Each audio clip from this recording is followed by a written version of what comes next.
Hello and welcome to Blooming Curious, the podcast that's all about nurturing that natural curiosity in our early years kids and students. I'm Edwina, your host from the Ed's Lessons blog, a passionate advocate for play and inquiry, and on a mission to keep children curious and questioning. The days of talk and chalk are over.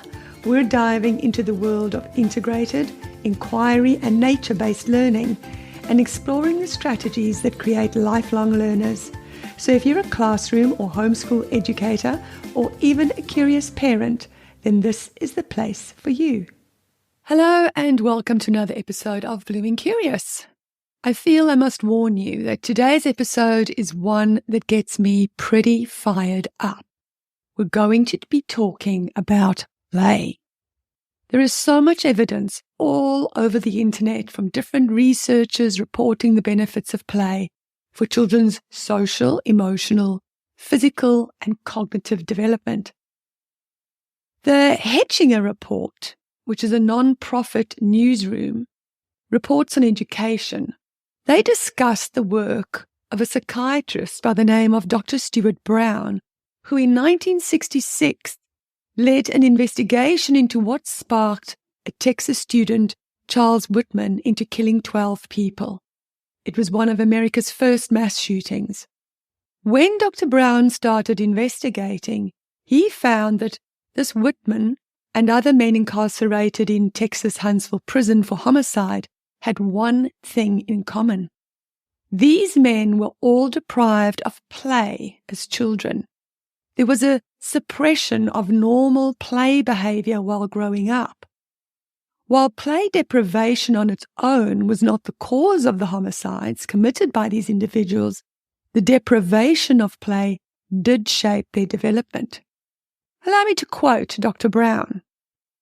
He said, "The presence or absence of play, particularly in child development, has a great deal to do with competency, resiliency, emotional health, and brain size."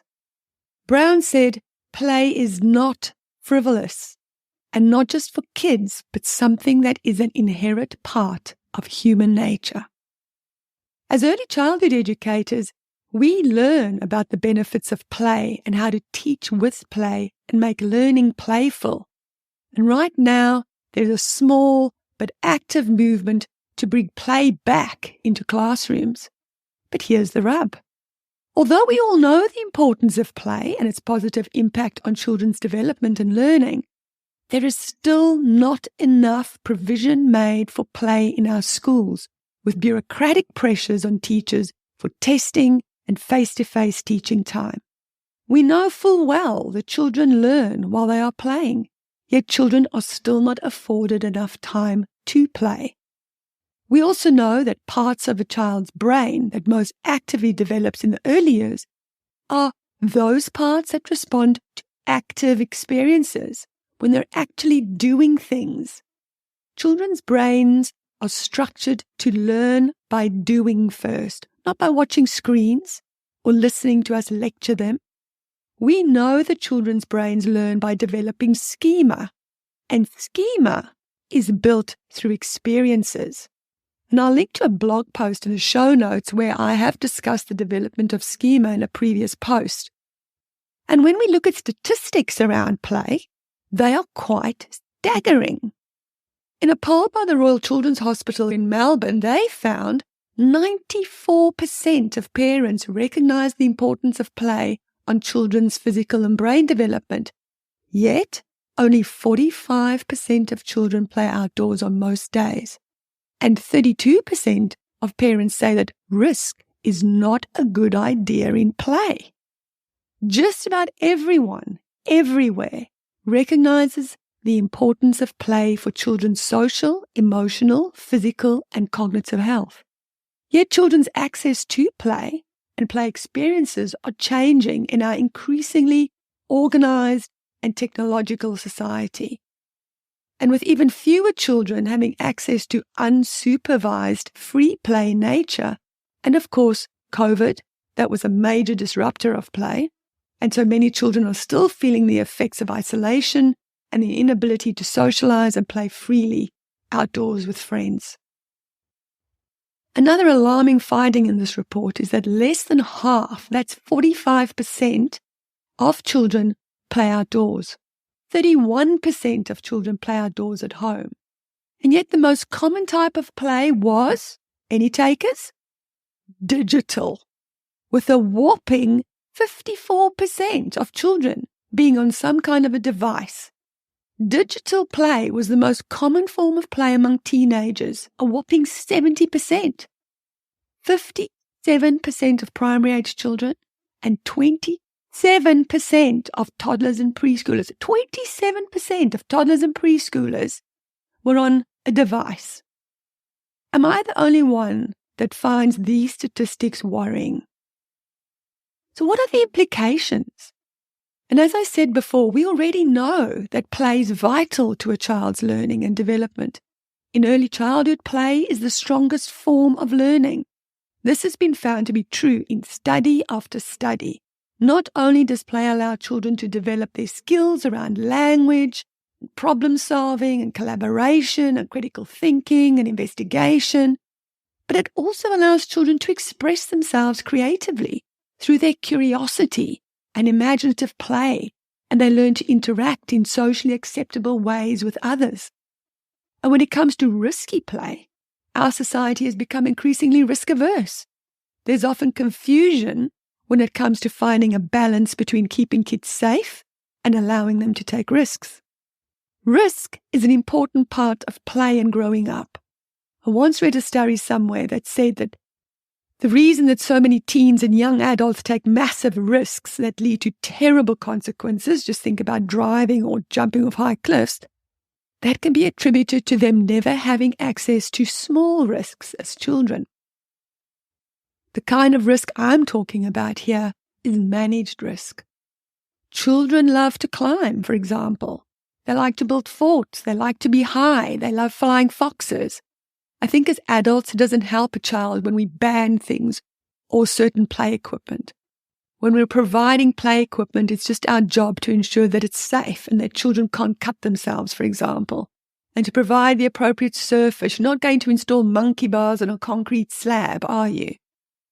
You want to encourage children to climb and be able to run and ride bikes and experience speed like rolling down a hill or balancing on stepping stones or tree stumps. And what about the sheer enjoyment of a swing? Falling off a swing might result in a broken arm, but broken arms can heal.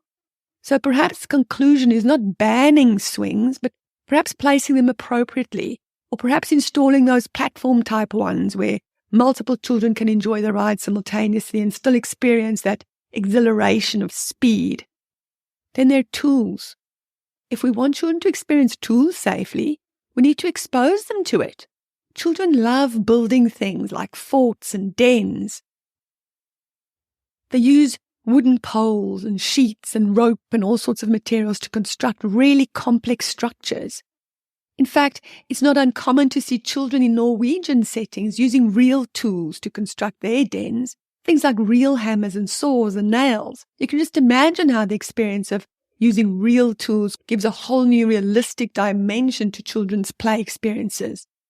And what about the incredible skills they're acquiring? So often we avoid the use of tools because we're worried about children being injured. But I truly believe that if we expose them to real but child-friendly versions early on, children become adept at using tools. Heat and fire also fall into this category, which includes things like cooking.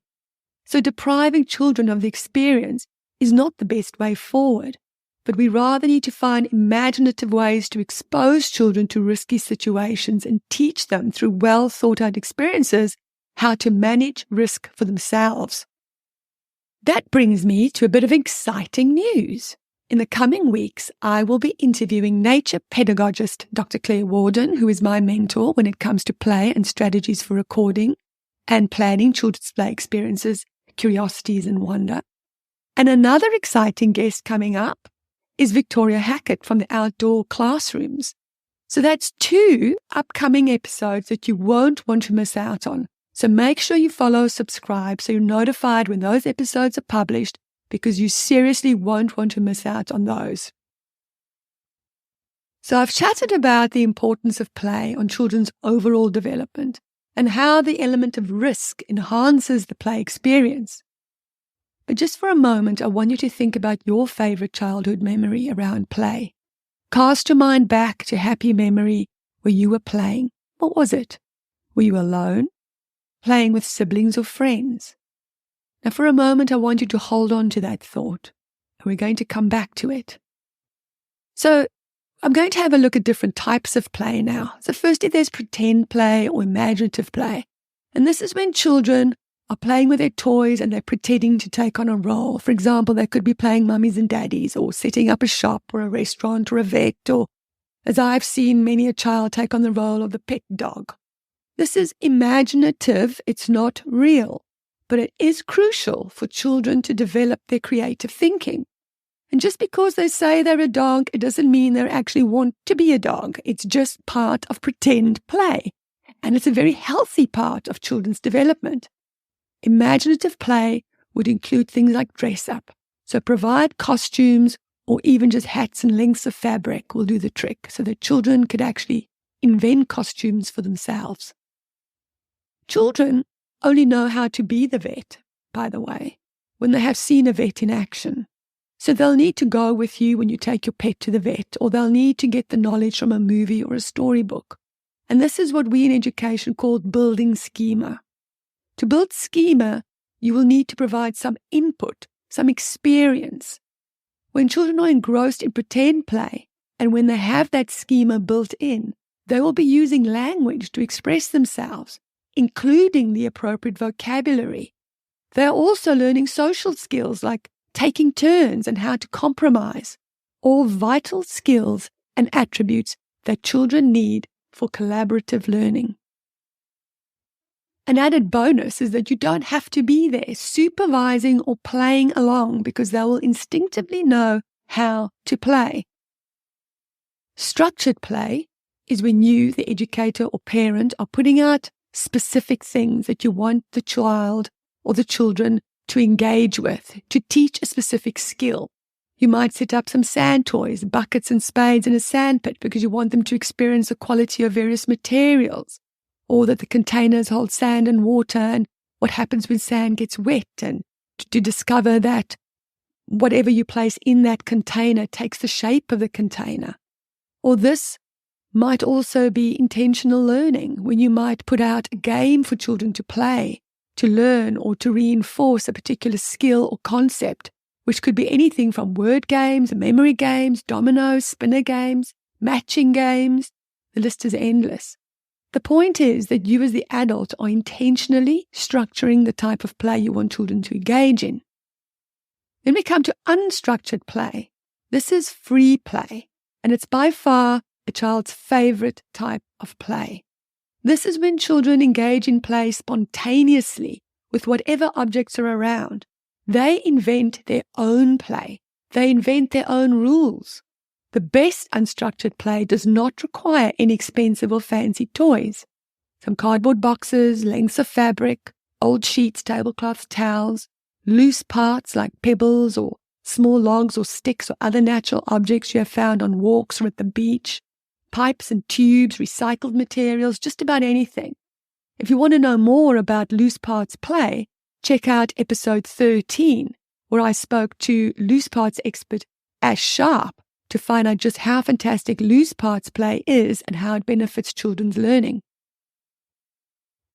Creative play could be structured or unstructured play. Creative play can also be seen as imaginative play, especially if children are engaging in drama or using objects to create sound.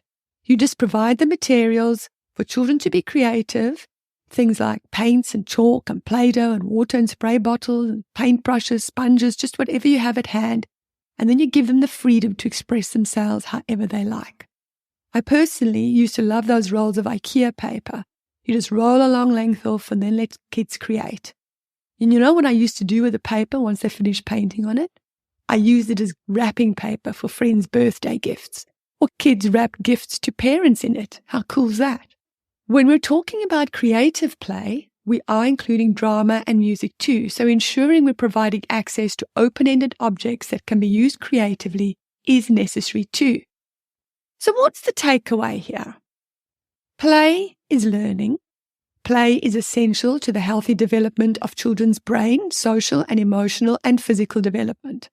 Play does not always have to be supervised or structured. In fact, children's favorite type of play is free, unstructured, spontaneous play without any adult interference. So, if you look back now at that moment you were thinking about earlier, at your favorite type of play, I bet that it was unstructured. I bet you felt free. I bet there were no rules imposed by adults. You did things your own way, in your own time, and more than likely, but not always, the experience was shared with others.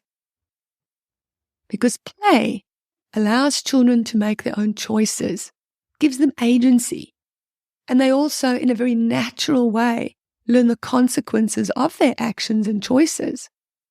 Open-ended materials like loose parts allow children creative expression and encourage problem-solving and critical thinking, and above all, play is fun.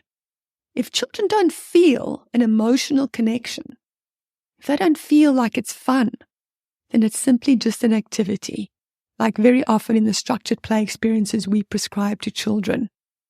Play comes naturally to children. It is through play that children learn impulse control. And isn't that something that leads to success later in life?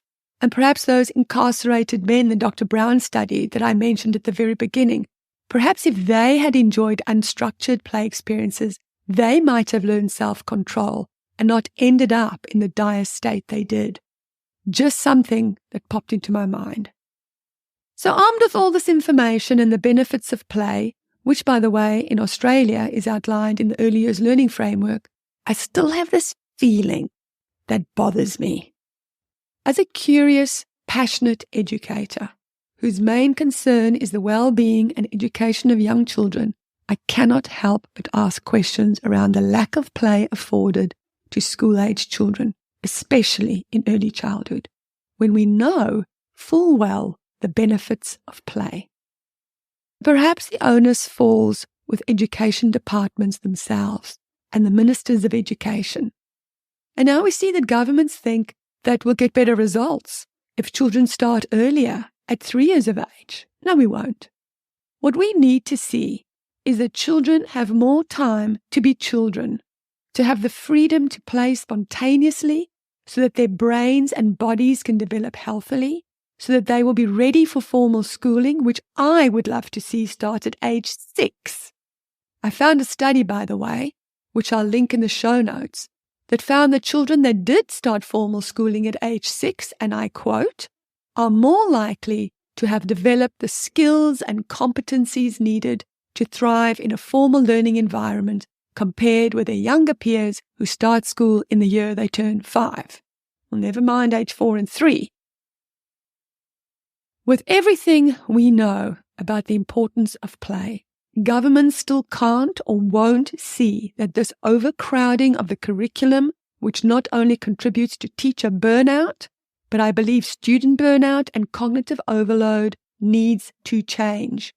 We need to follow the Early Years Learning Framework guidelines, not only in kindergarten, but right through to at least year 2, with a stripped-down curriculum that focuses on fundamental mathematical skills, daily, explicit and systematic teaching of phonics, and then interest-led, inquiry-based learning with play at the forefront. And then, maybe, we'll see not only our academic results improve, but children's social, emotional, and physical competencies too. I'll finish off by saying this. The news and the media are full of wonderful work being done in Finnish schools and other Nordic schools and in Japanese schools. And yet we continue along the same path, expecting a different result. What did Einstein say again? Doing the same thing over and over again and expecting a different result is insanity. Well, I could not have said that better myself. I told you I'd get fired up, didn't I? I hope you do too. And it doesn't matter if you agree with me or not. What matters is that we look critically at the evidence and make decisions that benefit our children, because they are the future. And right now, it ain't looking good for anyone if we keep doing what we're doing. because I don't believe that the decisions that are being made are actually for the benefit of children. Hey, I hope you found something interesting or worthwhile of your time in today's episode. If you did, then share it with someone you think might find it interesting too. And just remember that in the next couple of weeks, I've got the awesome Dr. Claire Warden lined up and Victoria Hackett coming on. So make sure you subscribe or follow so you won't miss out on their wisdom. And check out the link in the show notes for all the links to the studies I mentioned in this episode. I'll see you next Tuesday. And remember to stay blooming curious.